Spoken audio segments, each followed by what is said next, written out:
এবছর যেন নতুন ঈদযাত্রা দেখল দেশের মানুষ। বাস, ট্রেন, লঞ্চ সবখানেই মিলেছে স্বস্তি। যাত্রীর চাপ কিছুটা থাকলেও গাবতলীতে নেই যানজট।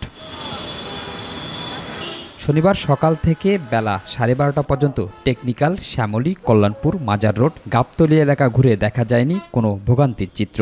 আমি আগের বার ওই রেটেই গেছিলাম, এখন ওই রেটেই আছে। এক মাস সোজা রয়েছে, কষ্ট রয়েছে।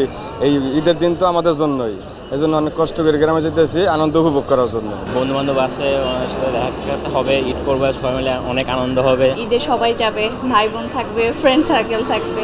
বছরে একবার বা দুইবারই যাওয়া হয়, তো এখন যেহেতু ঈদ, তো ঈদে সবার সাথে দেখা হবে। আত্মীয় স্বজন, বাবা মা যারা আছে তাদের সঙ্গে আনন্দের সহিত ঈদ যাতে ঈদ উদযাপন করতে পারি সেই উদ্দেশ্যেই যাওয়া আর কি। এদিকে যাত্রীদের জন্য অপেক্ষায় বাসের হেল্পার, ড্রাইভার ও কাউন্টার মাস্টাররা।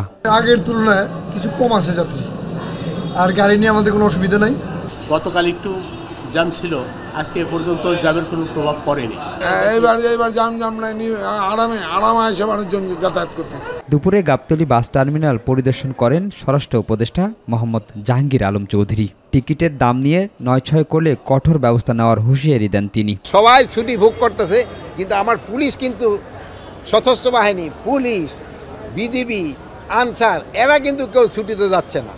এরা কিন্তু এই নিশ্চিতভাবে যেন এই মানে আইন শৃঙ্খলা যেন ভালো থাকে, এই জন্য তারা কাজ করে দেন। ঈদে ঘরমুখ মানুষের সব ধরনের নিরাপত্তা নিশ্চিত করতে সেনাবাহিনী, র্যাব, ডিবি ও পুলিশ সদস্যরা দায়িত্ব পালন করছেন। শিমুল খান, মাই টিভি, ঢাকা।